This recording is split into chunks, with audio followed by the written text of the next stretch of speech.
శ్రీశైలం ఎడమగట్టు కాలువ టన్నెల్ కుప్పకూలి అందులో 8 మంది ఉద్యోగులు కార్మికులు చిక్కుకుపోయారు.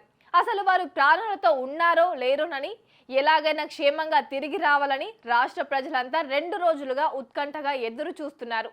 దీనిపై బీఆర్ఎస్ వర్కింగ్ ప్రెసిడెంట్ మాజీ మంత్రి కేటీఆర్ ఆసక్తికర ట్వీట్ చేశారు.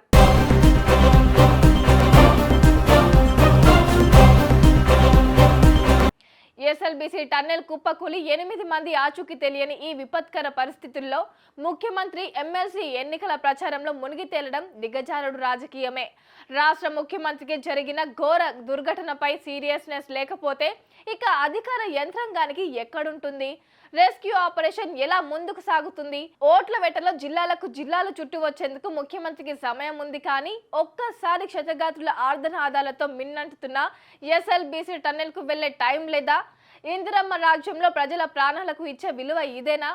ప్రజాపాలన అంటే నోట్ల వేట, ఓట్ల వేట మాత్రమేనా? ఓవైపు సహాయక చర్యలు కొలిక్కి రాకముందే ఇరుక్కున్న వారు బతుకుండే అవకాశం కనిపించడం లేదని సర్కారు చేతులెత్తేస్తున్న తీరు.